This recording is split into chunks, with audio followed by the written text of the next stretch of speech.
taking my compound rest on my lathe apart to actually change the lead screw in it, because I accidentally crashed it a while back, and I had taken it out and remachined it, but it still seems to be binding a bit, so I went ahead and ordered a new one because it was only like $34 or $35. I mean, it was ridiculously cheap instead of trying to fix it. So I just got a new one, and I'm going to be taking this puppy apart and changing the lead screw in it and then reassembling it. And today is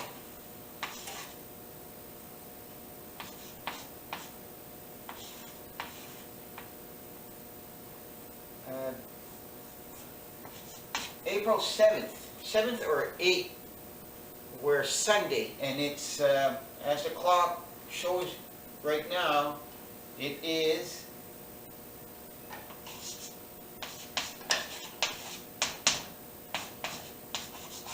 in the afternoon.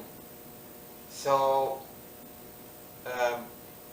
without further ado, let's get started, I guess.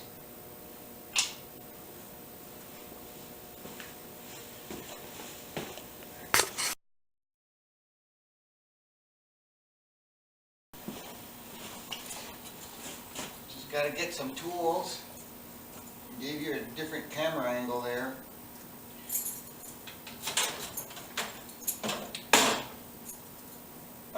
The lathe is a 208, 2008, and as far as it's not really a brand name lathe, but it does accurate work. It does okay.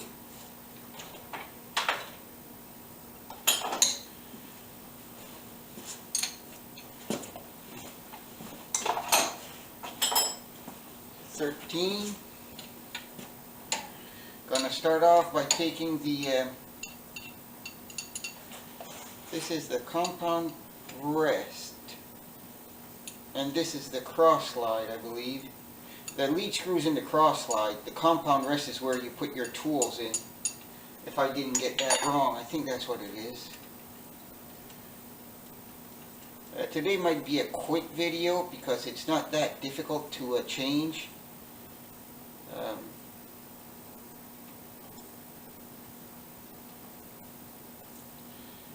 There's only 2 bolts holding up the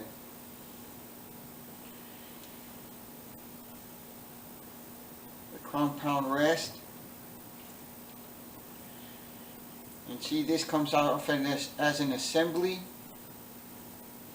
Okay, this is the saddle, the saddle, the carriage, the cross slide, and this is the compound rest. Just going to set this aside somewhere.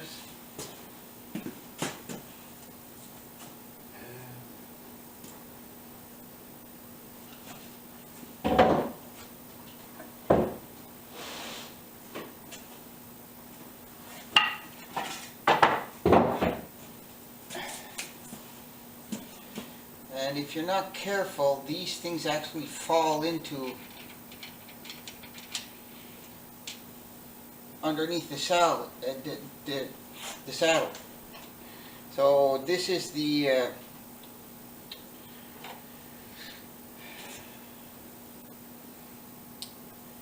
graduated dial, and all it is, if you pull this out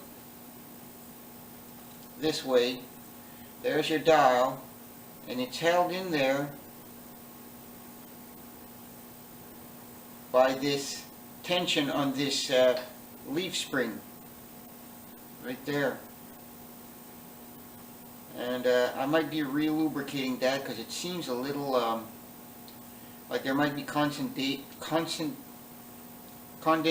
that build up in there.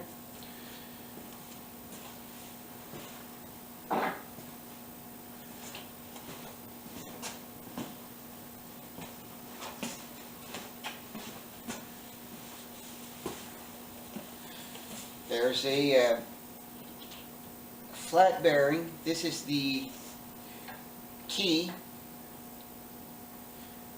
for the hand wheel or hand crank.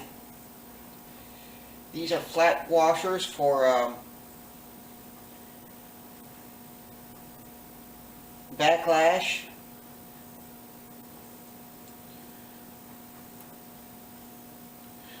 I gotta get something to put this on so I don't get it all dirty.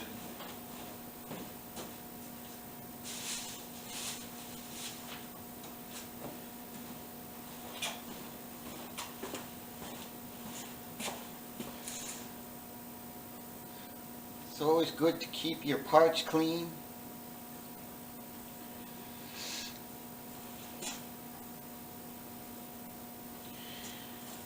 And now I gotta remove these two Allen keys.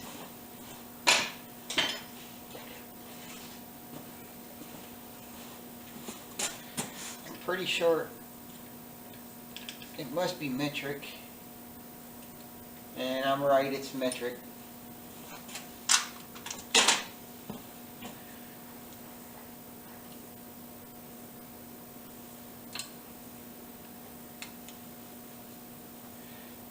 Undo this, loosen that off. Same over here. I've taken it apart before, like I said, just to see if I could straighten it out. And I thought I had, but it's still binding, so obviously I didn't get the bend out of it. These are fairly easy to work on. They're not complicated like some more expensive lathes. There's the other thrust bearing. You can see there's that one. There's still lubrication and no dirt in there, so it's no use trying to clean that up or anything. And remove this one. No dirt, no grime, no nothing in there.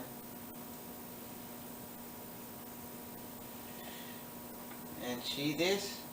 Now this should be free if it's not. Oh, I'm gonna have to loosen these off. Now I gotta remove the cross-feed lock screw. Well, not the lock screw, but the nut.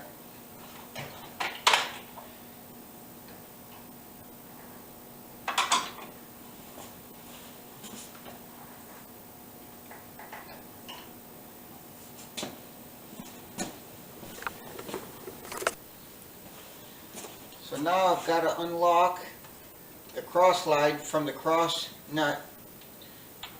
This you normally remove when you are, or unlocking when you are doing tapers with a taper attachment. You don't want to be, on this particular lathe, you don't want to be attached to your cross slide lead screw, because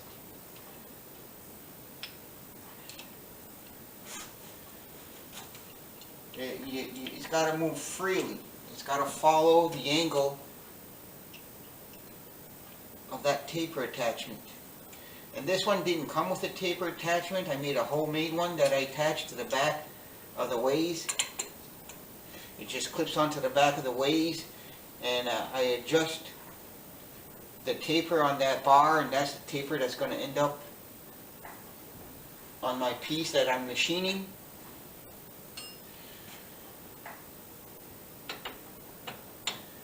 There, that's freed up.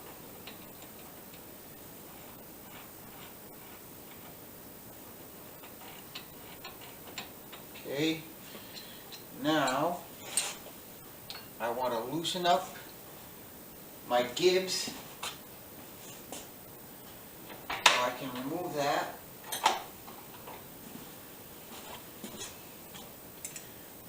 loosen this up.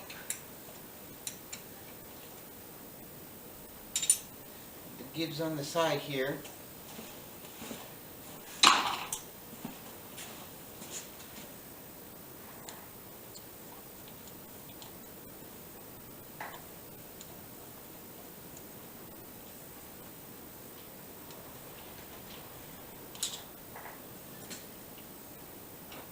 Oh, now it's moving freely.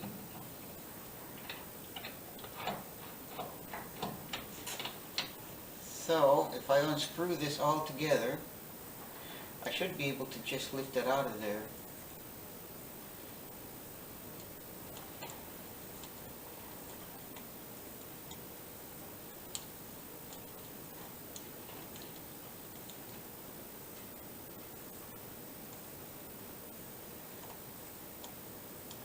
Make sure it's all the way out.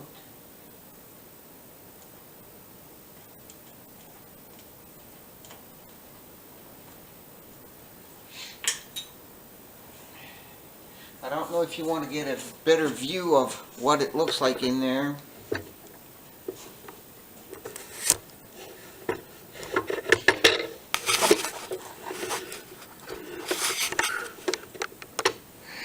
This right here I made for my taper attachment. I just attached a bar that goes out back here to that follows the taper.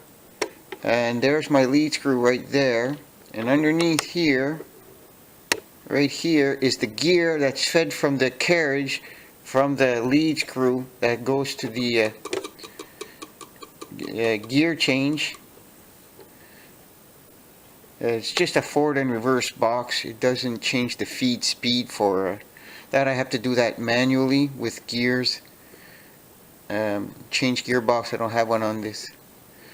And that screws the power feed for this screw. So I have power feed this way, and I have power feed that way.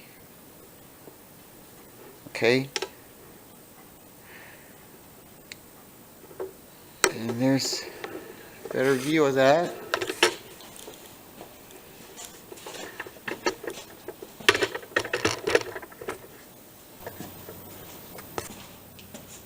So, if I pull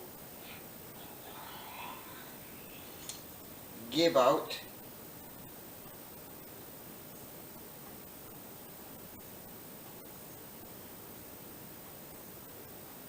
seems to be fairly clean. I'm just going to wipe that off later on when I put it back together and put some new oil on there. This part should come off just by lifting it out. And there's the lead screw.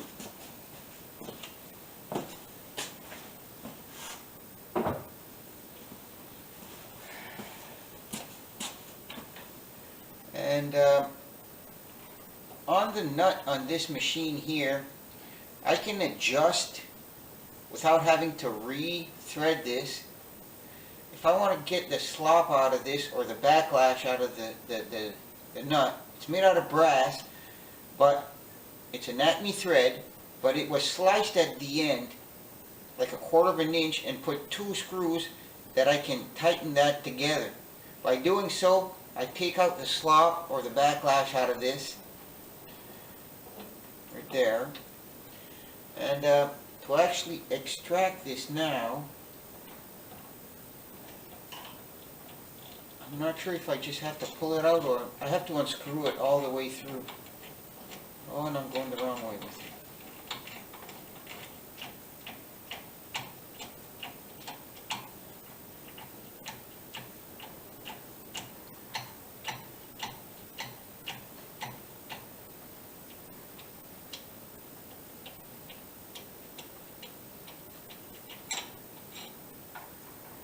Now, this is slightly worn.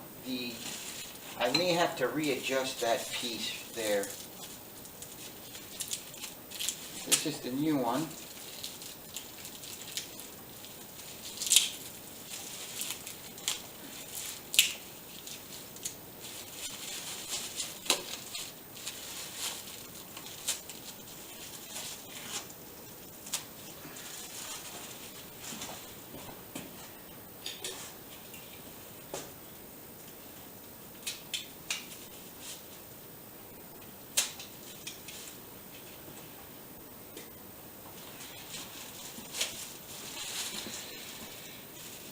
And before I pull that out,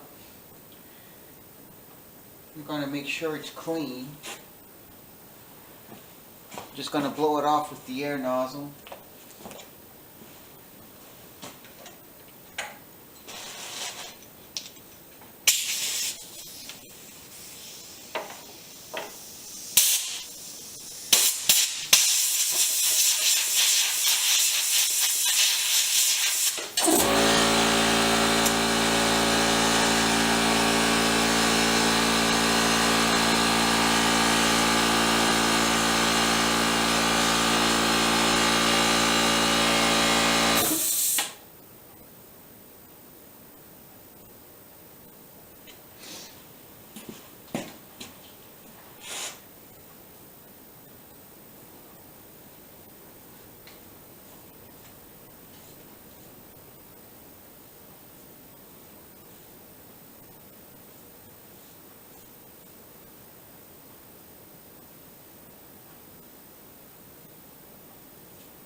Seems to be clean.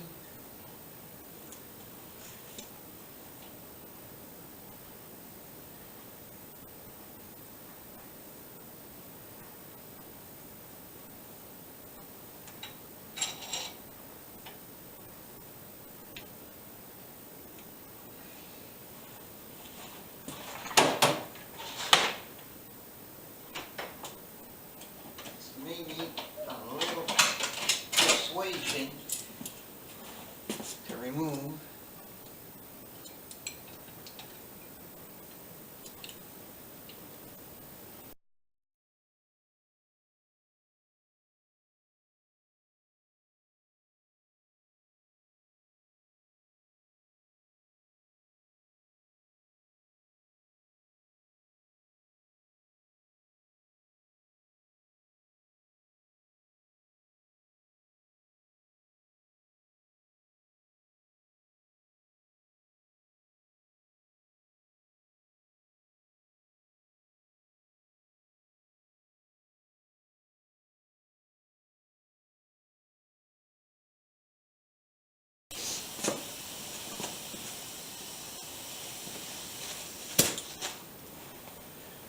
Well, I finally got it to fit in here properly. Now I'm just going to see if it wants to screw on here.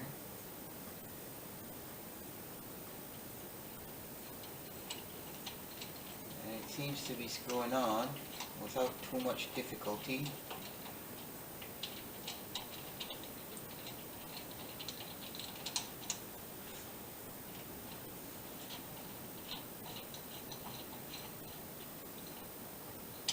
Okay, so now I have to remove this key and press it in here.